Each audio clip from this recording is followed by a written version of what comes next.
A los 16 años le preparé una infusión de manzanilla para calmar su dolor crónico, y años después descubrí que los medicamentos que tomaba eran placebos que ella misma compraba en la farmacia del barrio.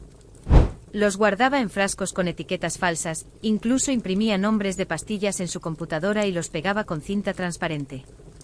A veces los dejaba a propósito en la mesa de noche, como si fueran prueba de su sufrimiento. Incluso usaba un calendario grande en la cocina donde marcaba con cruces rojas los días de crisis, como si llevara un diario clínico. Guardaba facturas falsas en una carpeta azul que mostraba a quien se atrevía a dudar, y si alguien mencionaba ir con ella al médico, decía que los especialistas le pedían no traer acompañantes por el estrés que le causaban. Hoy te cuento una historia real que me pasó a mí, una historia que durante años confundí con amor, con preocupación y con sacrificio, y que hoy entiendo como una de las mentiras más largas y dolorosas que una familia puede vivir. Si alguna vez has sentido que tu vida se detuvo por cuidar a alguien, quédate, porque esta historia demuestra cómo una verdad escondida puede robarte años sin que te des cuenta. Mi madre siempre fue una mujer fuerte, dominante y muy inteligente, pero también sabía perfectamente cómo mostrarse frágil cuando le convenía. Desde que yo era niño, su salud fue el centro de todo. Siempre había algo, un dolor nuevo, un diagnóstico confuso, una urgencia que nos obligaba a correr. Crecimos creyendo que teníamos una madre delicada, casi al borde del colapso, alguien a quien no se le podía llevar la contraria porque cualquier disgusto podía empeorarla. Recuerdo que a los 8 años, durante una discusión con mi padre, se desplomó en el suelo gritando que no podía respirar. Llamamos a emergencias, los paramédicos vinieron, y al día siguiente, cuando mi padre intentó hablar del tema, ella dijo: ¿quieres matarme? Desde entonces nadie más cuestionó sus decisiones. Hasta los cumpleaños se volvieron silenciosos, sin globos ni música fuerte, porque el ruido le afectaba los nervios. Durante más de 15 años nos habló de una enfermedad rara, autoinmune y degenerativa, según decía. Nunca fue clara. Usaba palabras vagas, mencionaba médicos que nunca conocimos, tratamientos que cambiaban cada 6 meses y estudios que jamás veíamos. Cada vez que preguntábamos algo, su reacción era la misma: lágrimas, reproches, silencio, y luego un empeoramiento repentino que nos hacía sentir culpables. Así aprendimos a no preguntar, a no dudar y a vivir con miedo. Incluso en las fiestas, si alguien reía muy fuerte o alzaba la voz, ella suspiraba y decía: me duele el pecho, y todos bajábamos el tono como si camináramos sobre vidrios. Mi abuela, que la conoció desde niña, una vez me dijo en secreto: tu madre siempre supo cómo hacerse la víctima para salirse con la suya. Pero yo, en mi lealtad ciega, le respondí: no digas eso, está enferma. Esa supuesta enfermedad marcó nuestras decisiones. Cuando me ofrecieron un trabajo en otro país, mi madre tuvo una crisis renal, la noche antes de firmar el contrato. Pasé 3 días en el hospital sosteniéndole la mano, mientras mi jefe rescindía la oferta por falta de compromiso. Mi hermana canceló su boda 2 veces porque, según mi madre, el estrés le subía la presión a niveles peligrosos. La primera vez, el novio se fue. La segunda, ella misma rompió el compromiso, diciendo que no valía la pena arriesgar la salud de su madre por un capricho. Mis hermanos dejaron de viajar, de mudarse, de buscar sus propias vidas. Bastaba una llamada suya a medianoche diciendo: no puedo respirar, para que todo se detuviera. Vivíamos pendientes de ella, caminando con cuidado, midiendo palabras y emociones, convencidos de que ese era nuestro deber. Hasta mis propios hijos crecieron con la regla: no corran en la casa de la abuela, que se pone mal. Con los años, algo empezó a incomodarme por dentro. Había días en los que decía estar gravísima, y horas después la veíamos riendo con las vecinas, moviéndose con agilidad, cocinando como si nada. Los medicamentos no coincidían: un mes era para el corazón, otro para los nervios, luego para los huesos. Las citas médicas siempre se cancelaban por errores administrativos. Y los diagnósticos nunca se confirmaban. Esa duda me llenaba de culpa. Me repetía que era una mala persona por sospechar de mi propia madre, que estaba siendo ingrato. Incluso llegué a anotar fechas y síntomas en una libreta escondida, no para confrontarla, sino para convencerme de que estaba equivocado. Una vez encontré un frasco vacío en la basura con una etiqueta borrosa. Lo guardé. Semanas después fui a la farmacia y pregunté: ¿este medicamento para qué sirve? La farmacéutica me miró extrañada y dijo: es vitamina C en dosis baja. Pero lo que más me hizo dudar fue su comportamiento con el dinero. En medio de su tratamiento costoso, siempre tenía dinero para comprarse ropa nueva, perfumes caros o viajes a balnearios con amigas. Decía que eran regalos de terapia, que los médicos le aconsejaban distraerse.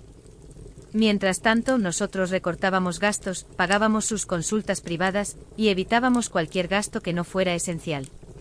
Una vez, mi hermano menor necesitó una operación dental urgente y ella dijo: "No hay dinero, tengo que pagar mis análisis".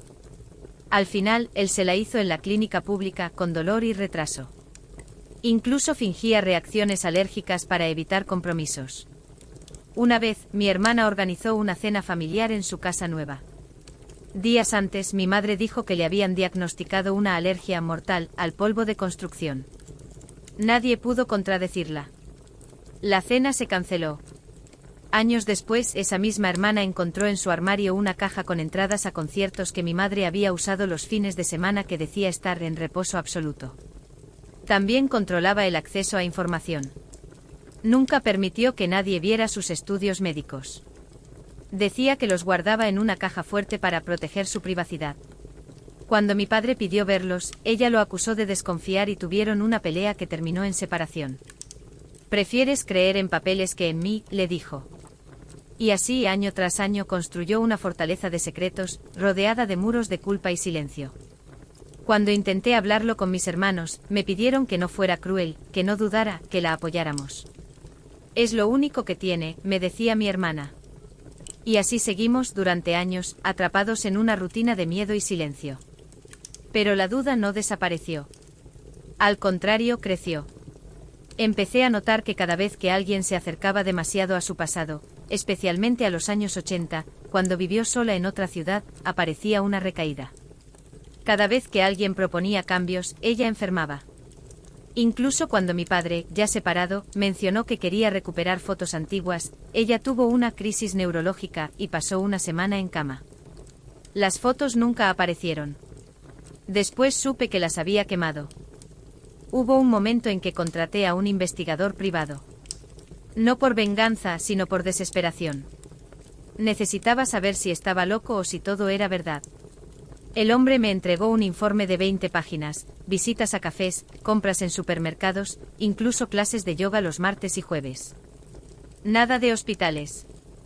Nada de médicos. Solo una mujer sana, activa, que vivía una doble vida. Cuando le mostré el informe a mi hermano, rompió en llanto. Todos estos años, perdimos la vida por una farsa. Todo se rompió el día que mi hermano mayor, cansado de vivir en la incertidumbre, decidió acompañarla a una consulta que ella llevaba semanas anunciando como la última esperanza. Ese día marcó un antes y un después. Al llegar a la clínica, el médico la miró con extrañeza y dijo: «Señora, no la tengo en mi agenda. Ni siquiera en el sistema». No había historial clínico, no existían diagnósticos previos, ni recetas, ni tratamientos registrados. La confusión fue evidente. Mi madre tartamudeó, habló de errores, de médicos anteriores, de papeles extraviados, pero sus ojos decían otra cosa. Mi hermano, con la voz temblorosa, le pidió al médico que revisara cualquier registro con su nombre. Nada. Ni siquiera una radiografía.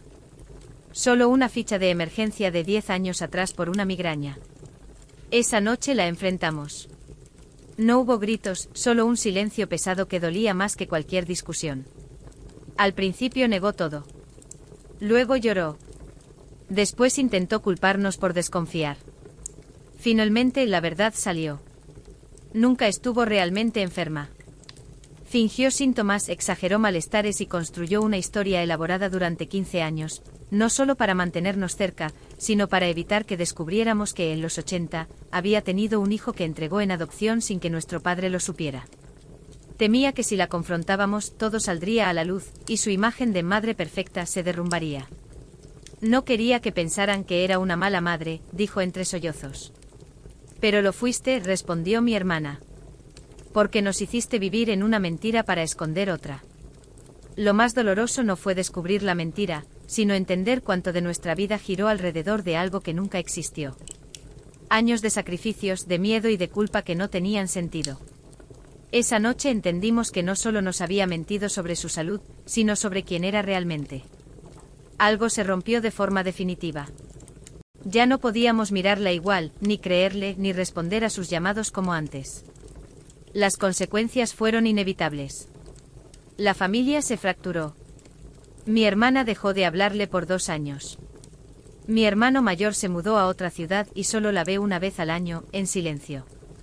Yo 1 año después fui a su casa, le devolví todas las recetas falsas que había guardado en una caja y le dije, ya no seré tu testigo ni tu guardián. Cuida de ti misma, porque yo ya no lo haré. Ella no dijo nada. Solo cerró la puerta. Con el tiempo supimos más.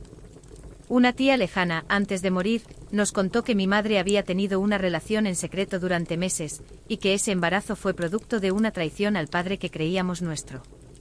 Pero no lo hizo público porque en esa época, el estigma era insoportable. En vez de enfrentar las consecuencias, decidió enterrar esa parte de su vida, y construir una falsa fragilidad para que nadie se acercara demasiado al pasado. Incluso años después, cuando el hijo que dio en adopción intentó contactarla, ella negó conocerlo. Le dijo a la mujer que lo buscaba, debe haber un error. Incluso después de la verdad, intentó manipularnos de nuevo. 1 año después del enfrentamiento, llamó a mi hermana diciendo que tenía cáncer.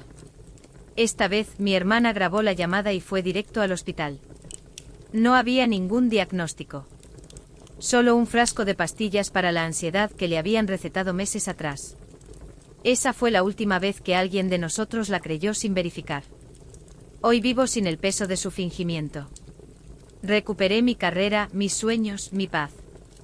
Pero también aprendí una lección dura, a veces, las personas que más amamos son las que mejor nos manipulan, porque saben exactamente qué botón apretar para que el amor se convierta en cárcel. No todos los enfermos están enfermos. Y no todas las víctimas son inocentes. Mi madre no necesitaba cuidados médicos, necesitaba contención emocional, pero en vez de pedirla, eligió manipularnos. Incluso ahora, a veces sueño que suena el teléfono a las 3 de la mañana. Me despierto con el corazón acelerado, buscando mis llaves, listo para correr, hasta que recuerdo que ya no respondo a sus alarmas falsas. Y en ese momento siento una libertad que tardé años en merecer. Mi relación con mis hijos cambió. Les enseño que el amor no significa ceguera, que cuidar no es lo mismo que someterse, y que la lealtad debe tener límites. Una noche mi hija me dijo, papá, la abuela me llamó y me dijo que estás siendo cruel con ella. Le respondí, a veces, la crueldad es dejar que alguien siga mintiendo para no sentirnos incómodos. Con el tiempo uno de mis hermanos reconcilió con ella, pero con límites estrictos, solo la visita si está acompañado, nunca da dinero, y graba todas las conversaciones. No por desconfianza, sino por supervivencia. Ella lo aceptó porque prefirió un hijo con reglas a ninguno en absoluto. Hoy cuando veo a alguien usar la enfermedad como excusa para controlar, no juzgo, pero tampoco me dejo atrapar. Porque sé que detrás de muchos no puedo, aún no quiero que descubras la verdad. Y ahora te pregunto a ti, ¿le sigues creyendo a alguien que te hizo perder años de tu vida, solo para esconder que una vez mintió más grande? Si esta historia te conmovió, si te hizo recordar una llamada a medianoche que canceló tus planes, o una culpa que no era tuya, suscríbete a este canal, porque aquí no contamos cuentos, contamos las verdades que duelen, pero que liberan.